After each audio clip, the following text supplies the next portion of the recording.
چلیے، السلام علیکم ورحمۃ اللہ وبرکاتہ۔ الحمد للہ حمدا کثیرا طیبا مبارکا فیہ، والصلاة والسلام علی حبیبہ محمد المصطفیٰ صلی اللہ علیہ وسلم وعلی آلہ واصحابہ من تبعہم بإحسان الی یوم الدین، وبعد۔ رب اشرح لی صدری ویسر لی امری واحلل عقدۃ من لسانی یفقہوا قولی۔ رب زدنی علما رب زدنی علما رب زدنی علما۔ اللہم انی اسألک علما نافعا وعملا متقبلا ورزقا طیبا۔ کل کے سبق کے اندر ہم نے قرآن مجید کا تعارف، قرآن مجید کے بارے میں بنیادی معلومات اور اسی طرح اصول تفسیر کے حوالے سے چند ایک باتیں عرض کی تھیں کہ قرآن مجید کی تفسیر کا جو اصول ہے، سب سے پہلے تفسیر القرآن بالقرآن، قرآن مجید کی تفسیر قرآن مجید کے ساتھ اس کی مختلف صورتیں اور اس کی امثلہ ہم نے ذکر کی۔ اسی طرح اصول تفسیر میں دوسری بنیادی چیز ہے کہ قرآن مجید کی تفسیر رسول اللہ صلی اللہ علیہ وسلم کی احادیث مبارکہ سے، یہ دوسرا بنیادی ماخذ ہے تفسیر کے لیے نبی علیہ السلام کی سیرت، جیسے کہ اللہ نے قرآن مجید میں بھی یہ بات ارشاد فرمائی۔ سورہ النحل ہے، وَأَنزَلْنَا إِلَيْكَ الذِّكْرَ لِتُبَيِّنَ لِلنَّاسِ مَا نُزِّلَ الیہم۔ اور اسی طرح اللہ رب العالمین نے سورہ النساء میں یہ بات بیان کی، انا انزلنا الیک الکتاب، ہم نے آپ صلی اللہ علیہ وسلم کی طرف کتاب نازل کی، لتحکم بین الناس، تاکہ آپ لوگوں میں فیصلہ کریں، بما اراک اللہ، اس چیز کے مطابق جو اللہ نے آپ کو دکھلائی ہے۔ اور پھر نبی علیہ السلام نعت کے وہی بھی ہیں۔ اب اس کی مثالیں کل ہم نے کچھ ذکر خاطر خواہ نہیں کی، اس وجہ سے ہم نے دوبارہ اس چیز کو ذکر کیا ہے۔ یاد رکھیے، نبی کریم صلی اللہ علیہ وسلم کی تفسیر قرآن مجید کی، اس کی امثلہ بے شمار ہیں، بلکہ غالب حصہ تفسیر کا نبی علیہ السلام کی سیرت سے ملتا ہے۔ تو اس کی آپ مثال دیکھ لیں، سورہ فاتحہ ہے تو نبی کریم صلی اللہ علیہ وسلم سے مغضوب علیہ اور الضالین، وہ دو قسم کے لوگ جس رستے سے نبی علیہ السلام نے پناہ مانگی، وہ آپ سے پوچھا گیا کہ کیا مغضوب علیہ سے مراد یہودی اور ضالین سے مراد عیسائی ہیں؟ آپ نے کہا تو اور کون ہیں؟ تو نبی علیہ السلام نے خود ان کی تفسیر کر دی کہ مغضوب علیہ سے مراد یہود اور الضالین سے مراد نصارہ ہے۔ اسی طرح صحابہ کرام پریشان ہوئے جب قرآن مجید کے یہ آیت آئی، الذین آمنوا ولم یلبسوا ایمانہم بظلم اولئک لہم الامن وہم مہتدون، کہ وہ لوگ جو ایمان لائے اور انہوں نے اپنے ایمان کے اندر ظلم کی آمیزش نہیں کی، ان کو امن بھی حاصل ہوگا اور وہ لوگ جو ہے ہدایت یافتہ بھی ہو۔ صحابہ کرام پریشان ہوئے، نبی علیہ السلام سے عرض کیا، یا رسول اللہ صلی اللہ علیہ وسلم، اینا لم یظلم، کون ہے جس سے زیادتی کو ظلم نہیں ہوتا؟ ہر بندہ ہے کچھ نہ کچھ اونچ نیچ تو ہر انسان سے ہو جاتی ہے، تو اس کا مطلب ہے پھر ہم تو جو امن سے بھی محروم ہو گئے اور ہدایت سے بھی محروم ہو گئے۔ تو نبی کریم صلی اللہ علیہ وسلم نے فرمایا، اللہ کے بندو، یہاں جو ظلم بیان ہوا یہ عام ظلم نہیں ہے۔ کیا آپ نے لقمان رحمہ اللہ کا یہ قول نہیں پڑھا، یا بنی لا تشرک باللہ ان الشرک لظلم عظیم، کہ یہ جو اللہ نے ایمان کی کہا کہ ایمان لائے اور شرک نہیں کیا، تو یہاں ظلم سے مراد شرک والا ظلم ہے، عام ظلم زیادتی مراد نہیں ہے۔ اب نبی علیہ السلام نے ظلم کا تعین خود جو ہے وہ فرما دیا۔ اسی طرح بڑی معروف حدیث ہے کہ عدی بن حاتم رضی اللہ عنہ کو، عدی رضی اللہ تعالی عنہ کو نبی کریم صلی اللہ علیہ وسلم نے اس موقع پر جب علی رضی اللہ نے قرآن کی آیت پڑھی نا، حتی یتبین لکم الخیط الابید من الخیط الاسود، انہوں نے عدی رضی اللہ نے دو دھاگے لے لیے، ایک سیاہ اور ایک سفید، اپنے تکیے کے نیچے رکھ لیے۔ ساری رات منتظر رہے کہ کب سفید دھاگا سیاہ دھاگے سے نمایاں ہوتا. اب رات بیت گئی لیکن کوئی فرق ادھارن دے رہا ہے کہاں نظر آنا تھا. صبح ہوئی تو جا کے عرض کرنے لگے یا رسول اللہ صلی اللہ علیہ وسلم میں نے جو ساری رات یہ تکیے سرانے کے نیچے دھاگے رکھ کے دیکھے تو میرے لیے تو یہ دھاگا نمایاں واضح نہیں ہوا. تو اللہ نے تو کہا ہے کلوا واشربوا کھاؤ پیو حتی یتبین لکم الخیط الابیض من الخیط الاسود. تو نبی علیہ السلام مسکرا دیے کہ ادی کمال ہے تمہارا تکیہ بھی کمال جس نے اتنی بڑی چیزوں کو سنبھال لیا. مایا کہ جو ہے خیط جو اسود جو اس سے مراد رات اور خیط الابیض سے مراد صبح صادق ہے. اب ظاہر جو ہے لفظی معنی تو سفید دھاگا اور کالا دھاگا ہے لیکن نبی علیہ السلام نے اس کی وضاحت کر دی کہ اس سے مراد رات کی سیاہی اور صبح صادق جو ہے یہ مراد ہے. تو اسی طرح نبی کریم صلی اللہ علیہ وسلم سے متعدد جو ہے وہ قرآن مجید کی آیات ان کے مفاہیم جو ہیں وہ منقول ہے. ب یہاں پر جو چیز قابل غور ہے کل ہم نے بتایا تھا کہ تیسرا بڑا ماخذ ہے اصول تفسیر کے اندر صحابہ اکرام رضوان اللہ علیہم اجمعین کی تفسیر. اور صحابہ اکرام کی تفسیر کے حوالے سے ہم نے یہ بھی عرض کیا تھا کہ امام بخاری امام مسلم رحمہم اللہ کے نزدیک صحابہ اکرام رضی اللہ عنہم کی تفسیر جو ہے یہ مرفوع حدیث کے حکم میں ہے. ہاں بشرطے کہ صحابی کی تفسیر جو ہے منشا الہی ہدیہ حدیث رسول صلی اللہ علیہ وسلم سے ٹکراتی نہ ہو. اگر کوئی ایسی تفسیر کی صحابی سے مروی ہو جو منشا الہی یا حدیث رسول سے ٹکرا جائے تو وہ تفسیر حجت اور دلیل نہیں بنے گی. اب اس کی ایک مثال دیکھ لیے تاکہ بات سمجھنی آسان ہو جائے. قرآن مجید کے اندر ہے کہ لوگوں او لامستم النساء کہ دیکھو اگر تم جو ہے تم کسی قضاء حاجت سے دیگر معاملات سے آؤ اور تمہیں جو ہے یا تم نے عورتوں کو چھوا ہے فلم تجدوا ماء تمہیں پانی نہیں ملتا فتیمموا صعیدا طیبا تو پاک مٹی سے تیمم کر لو. اب لمس کا لفظ ہے لمس کا لفظی معنی تو چھونا ہوتا ہے. سیدنا عبداللہ ابن مسعود رضی اللہ تعالی عنہ اس سے عام مطلق چھونا مراد لیتے تھے. کسی عورت کو ہاتھ لگا تو وضو ٹوٹ جائے گا. حالانکہ جمی صحابہ کرام باقی جو ہیں وہ لمس سے مراد ہے وہ جماع مراد ہے کہ یہ لفظ کنایا ہے لمس بول کر کے بیوی سے صحبت مقاربت جو ہے وہ مراد ہے. تو اس لیے جو عبداللہ ابن مسعود رضی اللہ تعالی عنہ کی تفسیر یہ راجع اور حجت نہیں بنے گی. اسی والے سے ایک اور بڑی اہم چیز جو ہے ہمارے معاشرے کے اندر ایک بڑا فتنہ ہے انکار حدیث کا. اس حوالے سے میں نے کچھ باتیں کی تھی لیکن اس حوالے سے جو گروہ ہمارے ہاں متداول ہیں ان کی کئی قسمیں ہیں. ایک گروہ ہمارے معاشرے کے اندر وہ ہے جو فی نفس ہی بذات خود اس بات کا دعوے دار ہے کہ قرآن مجید اپنی تشریح تفسیر توضیح بیان کے اندر مکتفی ہے. اس کو کسی وضاحت بیان کی ضرورت نہیں ہے. لہٰذا نہ حدیث کی ضرورت ہے نہ اقوال صحابہ کی ضرورت ہے نہ ہی لغت عرب کی نہ کسی اور چیز کی. یہ انڈیپینڈنٹ ہے. قرآن مجید اپنی تفسیر تشریح میں کسی کا محتاج نہیں خود مختار ہے. یہ طبقہ ایسے خوش نما نعرے تو ضرور لگاتا ہے اور یہ بہت سارے غالب آپ کو معاشرے میں یہ لوگ ملیں گے جو اپنے آپ کو اہل قرآن کے نام سے تعبیر کرتے ہیں دعویٰ کرتے ہیں ہم اہل قرآن ہیں. اور یہ کئی جگہ پر انہوں نے قرآن کلاسیں بھی شروع کی ہوتی ہیں اور یہ اس قدر جاہل اجاڈ ہوتے ہیں نادرا قرآن پڑھنے سے بھی آتر ہوتے ہیں اور ترجمے میں بھی یہ لوگ ظلم کرتے ہیں چونکہ بالکل نابلد ہوتے ہیں. تو یاد رکھیے جہاں تک قرآن مجید کے خود مکتفی ہونے کا ذکر معاملہ ہے کہ کیا یہ اپنے آپ میں کافی ہے اس کو بیان کی تشریح کی وضاحت کی قرآن کے دوسرے مقام سے یا احادیث سے لغت عرب سے صحابہ کرام کے اقوال سے کیا اس کو ضرورت نہیں ہے. یاد رکھیے قرآن مجید کو اس کی بے شمار مقام پہ ضرورت ہے. یہ اپنے آپ مکتفی نہیں ہے. ایک مثال لے لیجئے.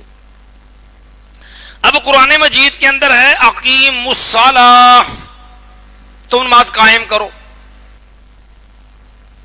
اسی طرح ہے وَأَقِيمُ الْوَزْنَ بِالْقِسْطِ.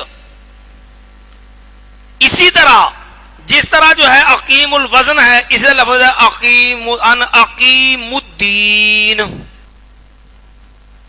اب قرآن مجید نے تو نبی علیہ السلام کی سیرت سے ہر چیز کا الگ تعین موجود ہے کہ صلاۃ سے مراد وہ عبادت کا ایک مخصوص طریقہ ہے جس کے لیے پہلے طہارت ہے پھر قیام سے لے کے سلام تک مختلف کیفیات ہیں. لیکن جو اپنی عقل رائے سے یہ کام کرنے والے ہیں پھر وہ یہاں پر اپنی من مرضیاں کرتے ہیں. پھر وہ پتہ کیا ہوتا ہے, الفاظ قرآن کے ہوتے ہیں, پیچھے لاجک, سوچ اور ساری گڑھنت ان کی اپنی ہوتی ہے, اور وہ اپنی لاجک کو قرآن قرار دیتے ہیں. اس مسئلے میں ایک بدترین کئی فتنے ہیں اس مسئلے کے اندر. آپ کو جہاں دیگر عام ملیں گے, ہمارے یہاں فی زمانہ ایک محمد شیخ نامی خبیث ہے, باہر ملکوں کے اندر بھی یہ اپنے آپ کو قرآن کا مفسر کراتا ہے, میں نے خود ہی قرآن سیکھا ہے جی, اور ساری قوم کو بنی اسرائیل بنا دے گا, اور اس کے ساتھ ساتھ لفظ قرآن کا بولے گا. اگر آپ توجہ سے سن لیں اس کے بعد وقت انسان کو, لفظ قرآن کا بولے گا, پوری تشریح من مرضی قرآن کو اپنا ذاتی اختراعی جو مفہوم ہے, اپنے دماغ کا جو خانہ ساز مطلب ہے نا, وہ گسوڑ کے کہے گا جی قرآن نے یہ کہا ہے, حالانکہ ان باتوں کا دور دور بھی قرآن سے کوئی تعلق اور واسطہ نہیں ہوگا. اسی طرح ایک طبقہ ہوتا ہے, دوسرا طبقہ ہے جو قرآن مجید کو کہتا ہے جی قرآن مجید کو کسی ضرورت نہیں ہے, لغت عرب جو ہے وہی کافی ہے, قرآن عربی زبان میں ہے, عربی لغت سے قرآن سمجھا جا سکتا ہے. جعلی اشعار ہیں ان کو حجت مانتا ہے, عربی لغت کو حجت مانتے ہیں, لیکن قرآن کی تشریح تفسیر نہ سنت سے کرتے ہیں نہ رسول اللہ صلی اللہ علیہ وسلم کے صحابہ کرام سے کرتے ہیں. یاد رکھیے لغت بھی اکیلی تفسیر قرآن کے لیے کافی نہیں ہے, خالی لغت بھی کافی نہیں ہے. وجہ نمبر ایک, جتنے بھی لغت جو ہے یہ اپنے اندر ایک لفظ جو ہے اس کے کئی معانی رکھتی ہے, حتیٰ کہ بعض چیزوں کے لیے ایک ہی چیز کے 100 الفاظ بھی ہیں. گھوڑے کے لیے گیلے کتنے لفظ ہیں عربی زبان میں. ادھر اقصادی دیکھ لیں, عین لفظ ہے, عین یا نون عین, فَقُلْ نَضْرِبْ بِعَصَاكَ الْحَجَرَ فَمِنْهُ اثْنَتَا عَشْرَةَ عَيْنًا. اب عین چشمے کو بھی کہتے ہیں, عین انسان آنکھ, اس کو بھی عربی میں عین کہتے ہیں. یہ گھٹنے کے اوپر یہ جو ہڈی ہوتی ہے اس کو بھی عین کہتے ہیں. اسی طرح جاسوس جو کسی کی خفیہ خبریں لے کے آئے اس کو بھی عربی میں عین کہتے ہیں. اب جو ہے جب ایک لفظ عربی زبان میں لغت میں کئی معانی 10 معانی 20 معانی میں مشترک ہے, اب وہ تعین کیسے ہوگا کہ یہاں پر کون سا لفظ معنی مراد ہے, کس چیز سے تعین کریں گے؟ جیسے ہم نے ایک مثال دی, لفظ ظلم ہے, اب کسی کو تھپڑ مار دو یہ بھی ظلم, اچھا گالی دو تو یہ بھی, کسی کو قتل کر دو تو یہ بھی, کسی کی عزت لوٹ لی جائے تو یہ بھی ظلم. تو نبی علیہ السلام نے پوچھا کہ یا رسول اللہ صلی اللہ علیہ وسلم الذین آمنوا ولم یلبسوا ایمانہم بظلم. صحابہ عربی دان تھے, عدی بن حاتم عربی تھے, خیط الابیض خیط الاسود کی وجہ سے داغے رکھ کے بیٹھ گئے, عربی زبان کے ماہر تھے, لغوی معنی اس کے کچھ اور کھڑے تھے, لیکن نبی علیہ السلام نے فرمایا اس سے مراد کیا ہے؟ ظلم سے مراد وہاں شرک ہے, عام ظلم مراد نہیں ہے, داغوں سے مراد عام داغا نہیں ہے, وہاں صبح صادق اور رات کا اندھیرا ہے. پھر دوسری بات, لغت اس کی ایک کمزوری ہوتی ہے, ان کے ناقلین مسلم بھی نہیں ہے. پھر تیسری چیز, لغت کی ایک کمزوری جو ہوتی ہے, حالات کے ساتھ وقت کے ساتھ ساتھ لغت بدلتی رہتی ہے, کیونکہ زبانوں میں جدت اور ترقی ہوتی رہتی ہے. وقت گزرنے کے ساتھ ساتھ لغت جو ہوتی نا وہ بھی بدلتی رہتی ہے, لغت میں بھی تبدیلی آتی رہتی ہے. نمبر 4 ایک اور انداز سے دیکھ لیں, پھر لغت سے کے ساتھ مسئلہ حل نہیں ہوتا. اب دیکھیے آپ نے انجینئرنگ کرنی ہے, آپ انجینئرنگ کی کوئی کتاب لے لیں, طب کی کتاب لے لیں, فزکس کی, کیمسٹری کی, بایو کی, آپ جو ہے انگلش کی وہ ڈکشنری لے کے بیٹھ جائیں, کیا انگلش کی ڈکشنری کے ساتھ کیمسٹری بایو فزکس حل ہو جائے گی؟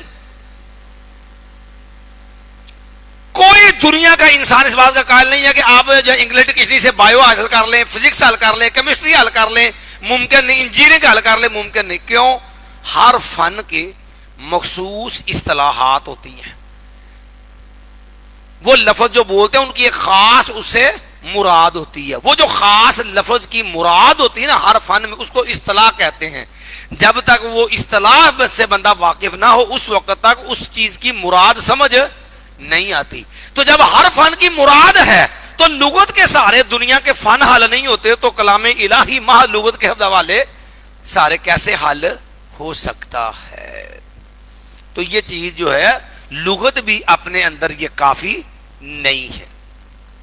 یہ جوید گاندھی اینڈ کمپنی جتنے لوگ ہیں نا متجددین، یہ بدبخت عام طور پر اسی طرح جعلی اشعار لے کر کے اور اپنی عقل کے گھوڑے دوڑا کر کے سگڑے کبرے ملا کے جو ہے وہ شریعت کا انکار کر کے جو ہے وہ انحراف کی راہیں پیدا کرتے ہیں.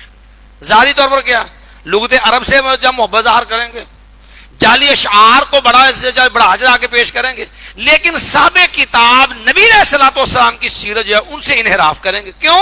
وہ ان کے باطل مفہوم میں اثر رکاوٹ ہوتی ہے. اسی طرح ایک تیسری چیز ہوتی ہے، تیسرا گروہ ہے ہمارے یہاں پرویزی فرقہ ہے، مسٹر غلام محمد پرویز کے پیروکار. یہ مطلب آئے تو حدیث مان لیتے ہیں، اپنے مطلب کے خلاف تو انکار کر دیتے ہیں. اچھا، ان کا ایک نظریہ پتا کیا کہ جی قرآن کی تشریح جو ہے، تفسیر جو ہے، اس کا حق مرکز ملت کو حاصل ہے. اچھا، یہ مرکز ملت کیا ہوتا ہے؟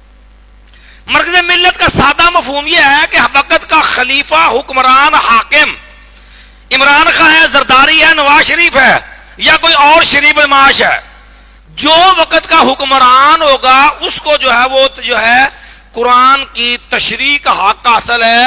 لفظ قرآن کے ہوں گے، مراد اس حکمران نامراد کی ہوگی اور وہ لوگوں کے لیے دین ہوگا. اچھا بھائی، مرکز ملت قرآن کے علاوہ تو آپ نے ایک نئی چیز کو دلیل تو بنا دیا. قرآن نے تو کہا تھا میں یطع اللہ والرسول، قرآن مجید نے اللہ اس کے رسول کی اطاعت کا حکم دیا، تو آپ نے کہا جی اللہ کے ساتھ کسی کو ہم دوسری بات نہیں مانتے، یہی کافی ہے. لیکن جب بات آئی قرآن کی تشریح تفسیر کی تو نبی کو چھوڑ کر کے حکمران کو آپ نے اشارے بنا دیا. یہ کون سا انصاف ہے یار؟ یہ تو معصوم بھی نہیں ہے، محفوظ بھی نہیں ہے، صاحب وحی بھی نہیں ہے. نبی کی زبان تو نعت کے وحی ہے، ما ینطق عن الہوا ان هو الا وحی یوحی. اسی طرح اس کے بعد ایک اور چیز جو قابل غور ہے، ہمارے ہاں ایک چیز جو بڑی ہے، یہ امین آسن اصلاحی، یہ جوید غامدی جو ہے نا، یہ متجددین ہیں جو یورپین تہذیب سے اصل مرعوب ہیں، اسلام کے نام پہ یورپ کا ڈنڈورا پیٹنے والے. اور جو بھی اس قسم کے لوگ آئے ہیں نا ہمیشہ وہ گمراہ ہوئے ہیں. اس کام کے اندر ہمارے ماضی قریب کے اندر جبر صغیر میں یہ کام کرنے کی کوشش کی تھی سر سید احمد خان نے، جو بدبخت بدترین گمراہ آدمی تھا. دنیاوی اعتبار سے اس کی یہ لاجک تو ہم اس کا انکار نہیں کرتے، اچھی تھی کہ لوگوں کے اندر دنیاوی علوم کا شعور ہونا چاہیے، تاکہ جن کے ساتھ آپ کا مقابلہ ہے جب تک آپ کو ان کے اوپر عبور نہیں ہوگا ان کے فنون معاملات پر، تو ان کا مقابلہ نہیں کر سکتے. اس لحاظ سے ہم بات کو غلط نہیں کہتے. جس حد تک کسی کی بات درست ہے اس کو ماننے میں عیب نہیں ہے، لیکن دینی اعتبار سے سر سید احمد خان پلیت ترین قسم کا گمراہ آدمی تھا. اس آدمی نے تفسیر لکھنی شروع کی تھی، اور تفسیر لکھنے کے لیے اس نے یہ کام کیا کہ اس نے چاہا کہ میں قرآن مجید میں اور بائبل کے اندر توافق، مطابقت پیدا کروں، دونوں کے مضامین میں کیا کروں؟ مطابقت پیدا کروں. اب دیکھو اصل چیز تو قرآن ہے، اور قرآن مجید کا الہامی کے ہونے کے ساتھ ساتھ اس کی صداقت کے داموں کے ساتھ قرآن مجید نے واضح کیا کہ تورات، انجیل یحرفون الکلم عن مواضعہ، کہ ان لوگوں نے اپنی کتابوں میں تحریف کی ہوئی ہے. فویل للذین یکتبون الکتاب بایدیہم ثم یقولون ھذا من عند اللہ لیشتروا بہ ثمنا قلیلا. اب اس کے بعد انہوں نے کیا کیا؟ چلے تھے اس رستے پہ، لیکن ہوا کیا؟ بائبل کو اصل بنا کر کے قرآن مجید میں جو خرق عادت معاملات تھے، معجزاتی معاملات تھے، عام انسانی طاقت، بشری طاقت سے بالا تھے نا، ان کا انکار کر دیا.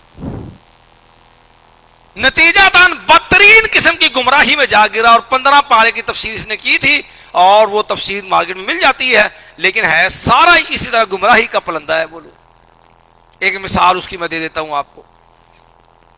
اس پر میں نے کام بھی کیا تھا.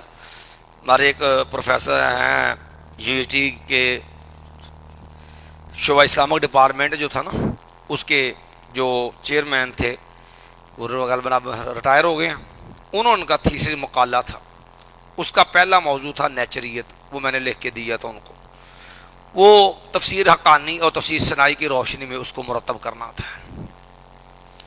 تو اس وقت میں نے یہ تفسیر ساری پڑھی ہے ان کی، سر سید کی۔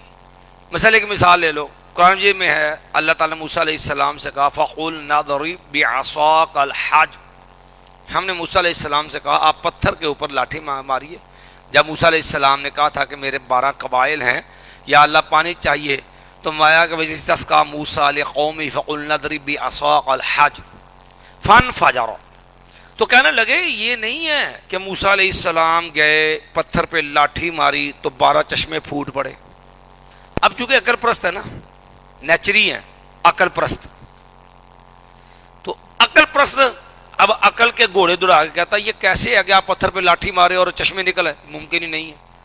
اب طویل کیا کرنا ہے، کہنا نہیں اس کا یہ معنی نہیں ہے، کہتا ہے اس کا معنی اصل یہ ہے کہ چونکہ پہاڑی علاقہ جو ہوتا ہے وہ بیلنس نہیں ہوتا، بالکل اسٹریٹ سیدھا نہیں ہوتا، چلنے میں جب اونچا نیچا ہوتا ہے اس کے رستے دشوار ٹیڑھے میڑے ہوتے ہیں، تو اس لیے اللہ تعالیٰ نے موسیٰ علیہ السلام سے کہا بھی جب آپ نے پہاڑوں پہ چلنا ہے تو لاٹھی کا سہارا لے کے چلنا تاکہ گر نہ جانا۔ انا للہ۔ اب یہ طویل کیوں ہو رہی ہے؟ کیونکہ اس کی عقل نہیں مانتی کہ پتھر پہ لاٹھی مارو چشمے پھوٹ پڑتے ہیں، حالانکہ چشمے جو ہے وہ بندے کے ذاتی کمال سے نہیں، رب کی جو ہے وہ رحمت کے ساتھ معاملہ ہونا۔ اللہ تو ہر چیز پہ قادر ہے، اگر پتھروں کے اندر وہ حص پیدا یہ کر سکتا ہے کہ پتھر اللہ کے ڈر سے گر پڑتے ہیں، پتھروں کے اندر اللہ کا خوف ہو سکتا ہے، تو پہاڑ پہ مارنے سے چشمے تو پھوٹ پڑتے ہیں، تو اللہ وہ کیسے نہیں نکال سکتا؟ تو یہ ایسے اس قسم کے انکاری لوگ ہیں۔ اسی طرح ایک بڑا خوشنما ٹائٹل ہے یہ مین احسن اصلاحی اینڈ کمپنی، یہ کسی دور میں جماعت اسلامی کے اندر کرتا دھرتا آدمی تھا اور باقاعدہ اس وقت تک اس کے نظریات ٹھیک تھے، بعد میں آ کر کے یہ اس کا بیڑا غرق ہوا اور بالکل یہ پلیت ترین قسم کا منکر حدیث تھا مسٹر امین احسن اصلاحی، اس کا استاد تھا حمید الدین فراحی۔ اچھا ان کا طریقہ واردات سمجھ لیں، کیونکہ کوئی بھی چیز ہے نا ان کی اگر غلطی ہے تو ان کا غلطی کا سمجھنا بھی چاہیے کہ یہ غلط ہے کس اینگل سے۔ یہ جو امین احسن اصلاحی ہے اس کی تفسیر ہے تفسیر تدبر قرآن،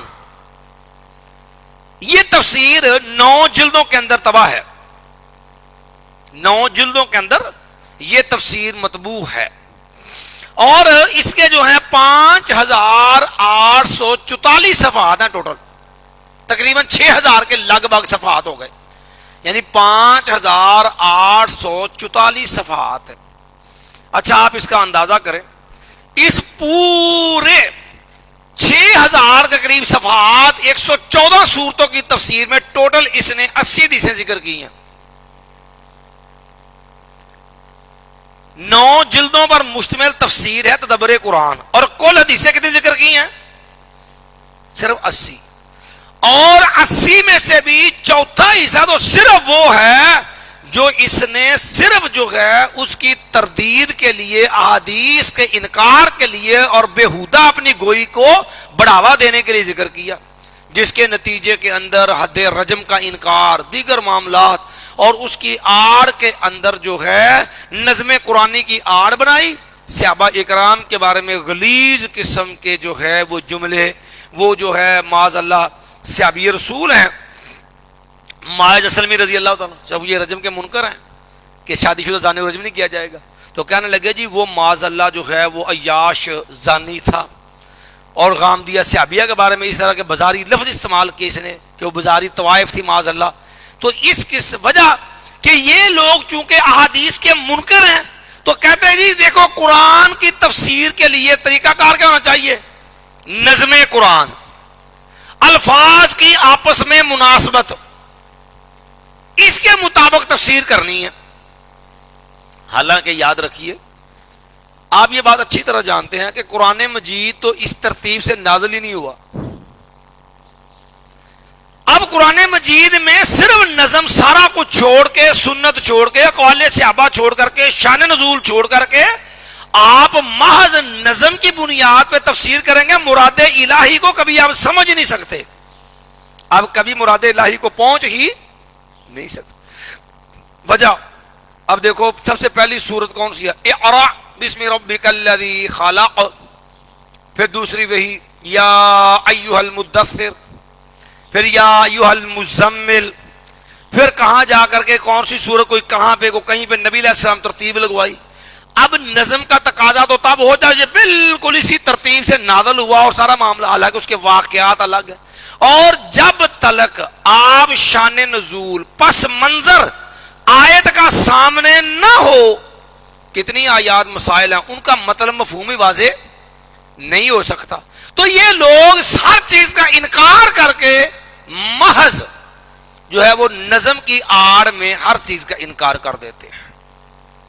یاد رکھیے، اس ہم نظم کے منکر نہیں ہیں، ربط اور نظم سیاق و سباق جسے کہتے ہیں، جو پہلے بیان ہو رہا ہے، جو بعد بیان ہو رہا ہے، اس کو بھی یہ ایک جزی ہے تفسیر کی، یہ پہلو ایک جزی، ایک حصہ ہے تفسیر کا، یہ کلی طریقہ نہیں ہے تفسیر کا، کہ تفسیر کے اندر سیاق و سباق اس کو بھی دیکھا جاتا ہے، لیکن حرف سیاق و سباق ہی سارا کچھ نہیں ہوتا، محض اس پہ انحصار، شان نزول پس منظر سے صرف نظر، یہ سراسر گمراہی ہے، جیسے یہ مینا سے سلائی وغیرہ اینڈ کمپنی کا بیڑا غرق ہوا اس مسئلے کے اندر۔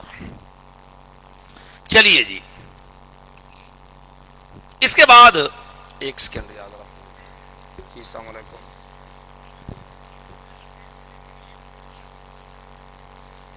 میں ذرا کلاس پڑھا رہا ہوں، تھوڑی جی مدد کرنی پڑے گی، میں نہیں گئی ہونی ذرا کر لو۔ چلیے جی، اللہ شروع کیجئے جی، قرآن مجید کھولیے جی۔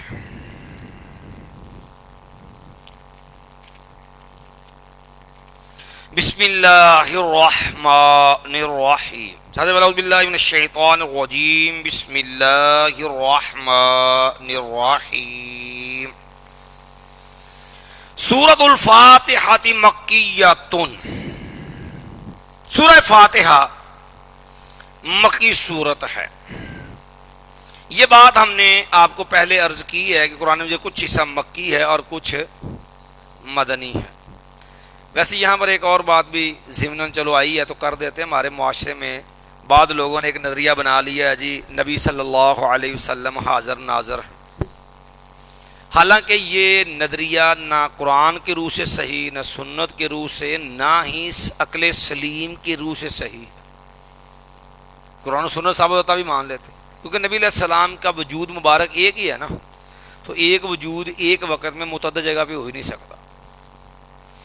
اگر ہوتا تو پھر یہ سارا قرآن تو جو ہے پھر ارضی اور سماوی کی تقسیم ہوتی، پھر مکی اور مدنی کی تقسیم نہ ہوتی، کیونکہ ہر جگہ جو تھے نبی علیہ السلام۔